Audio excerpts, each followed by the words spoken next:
Bonjour à toutes et à tous. Alors, comment se libérer des croyances négatives et erronées qu'on a au sujet de l'argent? C'est l'objectif de cette vidéo. Alors, toujours dans le cadre de la reconversion professionnelle, puisqu'effectivement, si vous avez un désir de reconversion, il est fort possible que vous vous sentiez un petit peu bloqué par rapport à ces sujets d'argent. Et vous allez voir en fait qu'il y a plusieurs façons de s'en libérer, entre guillemets.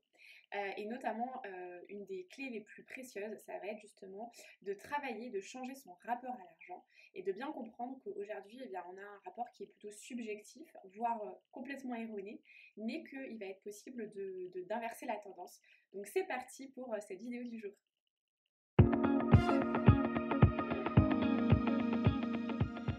Alors, je vous l'avais dit dans une précédente vidéo, mais c'est vrai que moi je travaille beaucoup avec deux piliers autour de l'argent, avec un pilier plutôt subjectif, donc c'est-à-dire les croyances qu'on a autour de l'argent, et un pilier plutôt objectif, c'est-à-dire en fait faire une planification financière, regarder objectivement l'état de ses finances, etc.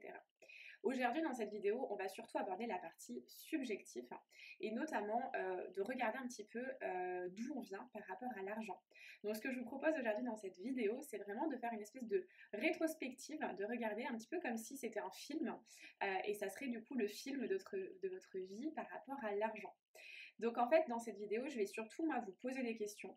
Je vais vous inviter à y répondre, à peut-être prendre un petit carnet et à noter en même temps les réponses qui vous viennent au fur et à mesure de cette vidéo. Vous pouvez aussi regarder d'une traite cette vidéo et puis ensuite la revisionner et mettre sur pause à chaque fois pour répondre à chaque question. En tout cas, vraiment, ce qui est important, c'est que moi, je n'ai pas la réponse à pourquoi vous avez telle ou telle vision de l'argent. Par contre, ce qui m'anime, moi, et ce qui me fait plaisir de faire dans cette vidéo, c'est de vous donner des espèces de repères et des espèces de questions qui pourraient tout simplement vous aider à progressivement changer votre rapport à l'argent et tout simplement prendre du recul et essayer de comprendre un petit peu mieux d'où viennent certains blocages et comment ça se fait qu'effectivement aujourd'hui vous avez un rapport à l'argent qui est ce qu'il est, mais peut-être qu'il peut être expliqué parce que vous avez vécu. Donc dans cette rétrospective, on va bien évidemment commencer par la naissance et puis on va arriver jusqu'à là où vous en êtes aujourd'hui. Donc la première chose qui va être intéressante de regarder et les questions à se poser, c'est un petit peu ben voilà, dans quelle famille vous avez grandi. Et notamment dans quel contexte financier vous avez grandi. Donc je vais vous inviter à vous poser cette question et à vous dire, bah voilà, quand vous étiez petit, tout petit, dans quel contexte financier vous avez évolué? Est-ce que objectivement il y avait de l'argent dans votre famille ou pas? Est-ce que les fins de mois étaient difficiles ou pas? Et de faire un petit peu le point par rapport à ça. Donc ça c'est la situation on va dire objective. Donc juste de noter voilà le contexte financier dans lequel j'ai grandi. Ensuite, eh ben, on a la partie un peu plus subjective qui va être de voir quelles sont toutes les phrases que vous avez entendues au sujet de l'argent depuis que vous êtes enfant. Est-ce que, par exemple, il y avait cette idée du manque qui était hyper présent chez vos parents, chez vos oncles, vos tantes, vos grands-parents, etc. Ou est-ce qu'au contraire, il y avait cette idée d'abondance financière qui fait que l'argent n'a jamais été un problème? Et donc là, vous voyez bien évidemment que en fonction du contexte financier dans lequel vous avez grandi et des phrases que vous avez entendues, bah, il est fort possible que vous n'ayez pas, enfin qu'on n'ait pas le même rapport d'une personne à l'autre. Et d'ailleurs, ça se vérifie. Il y a vraiment des gens, par exemple, on va prendre un salaire de base, qui est un peu un salaire médian en France, qui est autour de 1500 euros, il me semble. Admettons que vous avez deux personnes qui gagnent 1500 euros par mois net et ben en fait, il y en a une qui va se trouver dans le manque et qui va se dire oh là là, ça va être affreux, je sais pas comment je vais terminer mes fins de mois. Et vous avez une autre personne qui va vous dire moi je suis plutôt tranquille par rapport à ce sujet de l'argent, en fait finalement ça va. Donc vous voyez qu'en fait on grandit pas de la même manière, on n'évolue pas de la même manière par rapport à l'argent, aussi parce que notre contexte de vie, notre sentiment de sécurité intérieure, eh ben, il n'a pas été construit de la même manière. Et ça, j'en reviendrai aussi, je pense, dans une prochaine vidéo, le lien entre sentiment de sécurité et argent. Parce qu'en fait, en général, cette peur de l'argent, elle vient tout simplement réveiller un sentiment d'insécurité. Et qui peut être un sentiment d'insécurité émotionnelle, tout simplement, qui au départ n'a pas forcément de lien avec l'argent, mais qui fait que pour une raison X ou Y, avoir de l'argent et savoir que vous avez un certain montant sur votre compte bancaire va vous sécuriser et va permettre d'apaiser certaines blessures émotionnelles d'insécurité. Mais ça, on y reviendra dans une prochaine vidéo dans quelques temps. Donc ça, c'est un petit peu, voilà, dans l'enfance, comment est-ce que c'était. Et puis, quelque chose aussi de plutôt objectif, intéressant à regarder, c'est est-ce que, objectivement, vous avez toujours eu de quoi manger, de quoi vous loger?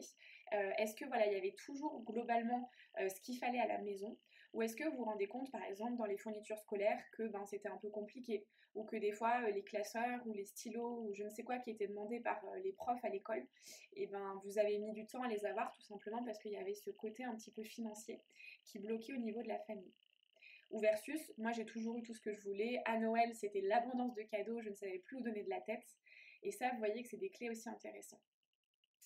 Ensuite, une autre question intéressante, particulièrement dans le contexte pour vous de reconversion, ça va être de regarder aussi les phrases que vous avez entendues au sujet de l'école et du travail versus de l'argent. Est-ce que vous avez par exemple eu des profs et des parents qui vous ont toujours poussé à bien travailler à l'école, à avoir des bonnes notes, à faire ce qu'il fallait pour faire des belles études et pour avoir un beau métier? Ou est-ce qu'au contraire ça n'a jamais trop fait partie de, voilà, de votre vie, de ce qui vous a été proposé de faire? L'autre chose aussi que je vous invite à vous demander, c'est quelles sont les phrases que vous avez entendues, vous savez ces phrases toutes faites, que vous avez entendues au sujet du travail et de l'argent. Est-ce que par exemple vous faites partie, moi ça a été mon cas, de grandir, de grandir avec cette idée de il faut travailler dur pour gagner de l'argent. Et que l'argent ça va pas arriver tout seul, donc si tu veux en avoir, va falloir te bouger les fesses ma petite cocotte.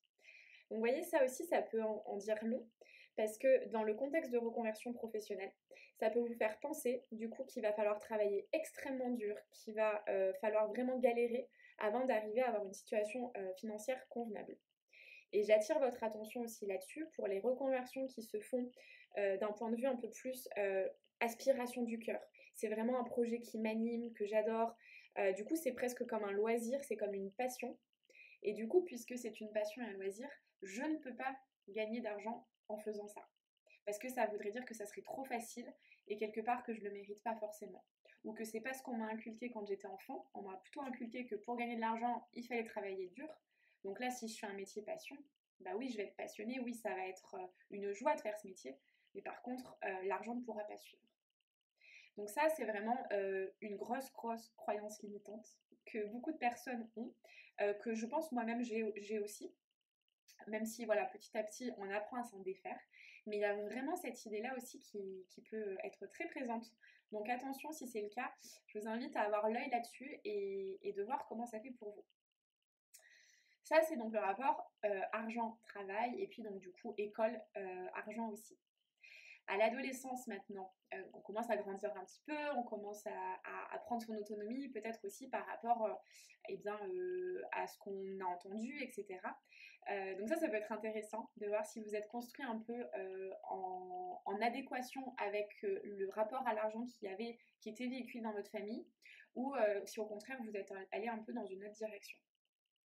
En tout cas, ce qui peut être intéressant de regarder, c'est à l'adolescence, comment est-ce que vous dépensiez quand vous aviez vos premiers euros, votre argent de poche par exemple, ou qu'à Noël ou pour votre anniversaire, vous aviez de l'argent. Est-ce que vous le mettiez dans une petite tirelire par exemple, ou est-ce que vous avez tendance à tout de suite le dépenser? Et également, quelque chose aussi qui peut être intéressant et qui peut expliquer que des fois on peut se sentir dans du manque, c'est est-ce que vous avez toujours eu les derniers vêtements à la mode, les accessoires à la mode? Moi, de mon époque, c'était par exemple la mode d'avoir les iPods. Voilà, et donc en fait, tout le monde en avait, et si t'en avais pas, en fait, quelque part, c'est que t'étais pas tout à fait comme ci, comme ça. Il y avait aussi, alors ça remonte encore à l'enfance, mais moi j'avais aussi la mode des Tamagotchi quand j'étais petite. Alors on n'est peut-être pas de la même génération, donc je sais pas si ça va vous parler ou pas, mais en tout cas référez-vous à ce qui était considéré comme à la mode, ce qui était considéré comme populaire et qu'il faisait bon d'avoir. Et est-ce que vous en avez souffert de ça parce que par exemple votre famille elle pouvait pas vous offrir ça, ou pour des raisons X ou Y vous n'aviez pas ça, c'est pas forcément que relié à l'argent, ou est-ce que au contraire eh bien vous étiez dans toujours cette abondance, vous n'avez manqué de rien? Et donc ça c'est hyper intéressant de se poser la question aussi. Ensuite, je vous invite à regarder un petit peu ce qui se passait d'un point de vue de jeune adulte aussi. Quand vous avez commencé à avoir votre indépendance financière, ou votre indépendance, c'est-à-dire que vous ne travailliez pas forcément, vous étiez peut-être étudiant, mais en tout cas vous deviez gérer un budget. Et bien là aussi, c'est très intéressant de regarder comment ça se passait au niveau du budget. Comment est-ce que vous avez dépensé vos premiers euros, voire vos premiers francs, et comment ça se passait pour vous. Est-ce que vous aviez un côté waouh, c'est la liberté, je suis hyper dépensier, ou est-ce que vous aviez un côté un peu plus réservé, on va dire, et à économiser, etc. Notamment si vos parents, vos familles vous donnaient de l'argent pendant vos études. Est-ce que vous avez vu ça comme quelque chose de ouh là là, il faut absolument du coup que je sois loyale et que je fasse de belles études, que je réussisse? Ou est-ce que finalement vous voyez juste ça comme un échange, après tout, c'est quelque chose de normal pour moi parce que c'est ma famille, donc c'est normal que ma famille m'aide. Donc là aussi, on a toutes et tous des rapports différents par rapport à ça. Donc ça, c'est un petit peu le je suis jeune adulte, comment est-ce que je construis aussi mes dépenses, mon budget, quand je commence à être un petit peu indépendant. Ensuite, justement, ce qui va être intéressant, c'est de regarder, ben voilà, aujourd'hui, entre le moment où vous avez commencé à être indépendant financièrement et aujourd'hui, et ben du coup, c'est très intéressant de vous poser comme question, comment est-ce que je dépense? Comment est-ce que j'épargne? Ça aussi, c'est est-ce que vous avez X compte d'épargne et parce que vous êtes hyper flippé et que pour vous c'est très important? Ou est-ce que en fait vous n'avez zéro épargne et en fait tout votre salaire passe dans les dépenses, etc. parce que vous avez un côté très dépensier? Pareil, une autre question intéressante à vous demander, c'est est-ce que vous dépensez en sachant que vous dépensez, c'est-à-dire que vous avez conscience de l'argent que vous dépensez, ou est-ce que en fait vous dépensez mais vous vous rendez même pas compte que par exemple là vous avez claqué 300 balles en 5 jours par exemple. Ça c'est aussi intéressant et c'est vrai que je dois avouer avec les systèmes de cartes bancaires ou de virements, aujourd'hui l'argent a un côté dématérialisé et on a tendance à plus trop se rendre compte de combien on dépense. Alors que quand on paye en cash, et bien en général avec des billets c'est un peu plus matérialisable et c'est un peu plus facile de regarder combien on dépense. Donc ça aussi c'est intéressant de regarder si finalement vous avez conscience de ce que vous dépensez ou pas trop. Ce qui peut être bien aussi de regarder, c'est quel est votre rapport au travail et à l'argent. Donc par rapport à quand vous étiez enfant, mais aujourd'hui, est-ce que les choses elles ont évolué ou pas? Est-ce que vous avez un rapport pardon, au travail et à l'argent que vous jugez plutôt sain? Ou est-ce que vous vous dites, ah ouais, j'ai conscience qu'à l'intérieur de moi, en fait, je me force à donner le meilleur de moi-même et j'ai cette croyance que pour avoir de l'argent, pour être sécure financièrement, il faut vraiment que je m'arrache et que je donne tout ce que j'ai au niveau professionnel. Donc ça, c'est assez intéressant. Et dernière question que je voulais vous poser sur l'argent et vous aujourd'hui, c'est un petit peu comment est-ce que vous percevez votre situation financière? Est-ce que vous vous considérez comme une personne plutôt très riche, plutôt aisée, plutôt dans la normalité, plutôt tendance basse ou voire pauvre? Comment est-ce que c'est pour vous? Et là aussi, ce qui est très très intéressant, et je le vois en accompagnement, c'est que eh bien, deux personnes qui vont gagner la même chose ne vont pas forcément avoir la même définition. Donc vous voyez qu'il y a vraiment ce côté subjectif. C'est fou de le remarquer. Il y a des gens qui vont gagner 2 000 € par mois, qui vont s'estimer comme pauvres, et il y a des gens qui gagnent 2 000 € par mois, qui vont s'estimer comme étant presque les rois du pétrole. Donc vous voyez que c'est très intéressant à juste réaliser en fait. Et ça, c'est toutes ces questions que je vous pose, en fait, c'est juste, ça a pour objectif ces prises de conscience-là. Une chose aussi importante, c'est le lien qu'on entretient avec l'argent et avec sa famille, puisque vous voyez qu'il y a beaucoup dans nos croyances avec l'argent, il y a une grande, grande partie qui vient du rapport qu'on entretient avec sa famille et des croyances qu'on a héritées de sa famille. Donc par exemple, il m'est arrivé de voir que des fois il y a une certaine loyauté financière entre l'argent que nous on va gagner et sa famille. Par exemple, il n'est pas rare de voir des cas de personnes qui viennent de milieux plutôt pauvres ou plutôt voilà, médians, on va dire, et qui pourraient, entre guillemets, briller financièrement, et qui, il y a une part inconsciente qui ne se l'autorise pas par loyauté. Et donc du coup, c'est aussi intéressant de regarder ça, si ça vous parle ou pas. Est-ce que vous avez l'impression que par loyauté, eh bien, il y a un petit blocage qui s'opère parce qu'en fait, c'est important pour vous de ressembler à vos pairs? Ou est-ce que, au contraire, c'est pas du tout un sujet pour vous?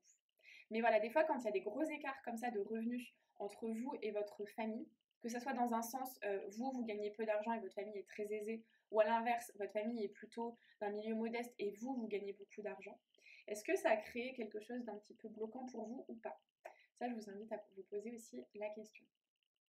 Et enfin, pour terminer, avec 4 petites questions assez générales pour vous, comme ça on aura fait le tour un peu du panorama. C'est quelles émotions vous ressentez vis-à-vis de l'argent? Et par exemple, là, ça fait 14 minutes qu'on est ensemble dans cette vidéo, quasiment 15 d'ailleurs. Quelles émotions ça vous fait ressentir de parler de tout ça et de regarder un petit peu tout ça à l'intérieur de vous? Ensuite, une autre question intéressante à vous poser, c'est est-ce que parler d'argent, c'est facile pour vous? Par exemple, est-ce que parler de votre salaire, de combien vous gagnez, c'est quelque chose de facile ou pas? Troisième question, comment est-ce que vous percevez les riches, les pauvres et les inégalités financières ou salariales d'ailleurs dans la société? Ça aussi, la partie sociétale, je pense que j'en ferai une vidéo, c'est très très intéressant. Et enfin, quatrième et dernière question, que je vous invite à m'indiquer aussi en commentaire, c'est quels sont les 3 mots qui caractérisent pour vous l'argent? C'est juste des mots. Donc par exemple, ça peut être, je sais pas moi, l'argent c'est facile, pratique et c'est source de joie. Par exemple, ça peut être vos 3 mots. Ou au contraire, vos 3 mots, ça pourrait être l'argent pour moi c'est synonyme d'insécurité, d'inégalité et de quelque chose d'assez malsain. Voilà, donc là, ce qui va être intéressant, c'est de voir aujourd'hui, à cet instant T, quels sont les 3 premiers mots, mais spontanément, qui vous viennent au sujet de l'argent. Et donc, dites-le moi en commentaire. Et je vous invite à vous poser toutes ces questions-là qui sont dans la vidéo, de faire ce petit travail et de laisser un petit peu reposer et de voir d'ici quelques semaines si vos 3 mots évoluent ou pas. Normalement, c'est censé évoluer parce que quand on commence à changer son rapport à l'argent, ça devient quelque chose d'un peu plus fluide, d'un peu plus facile. Voilà pour cette vidéo, pour toutes ces questions. Donc là, vous avez pas mal de travail, je le sais, mais je pense que c'est une vidéo qui est importante et qui peut vraiment vous aider à changer la donne et à avoir des prises de conscience sur comment votre rapport à l'argent s'est construit. Voilà, je vous souhaite une belle journée ou soirée en fonction de quand vous verrez cette vidéo et je vous dis à très vite.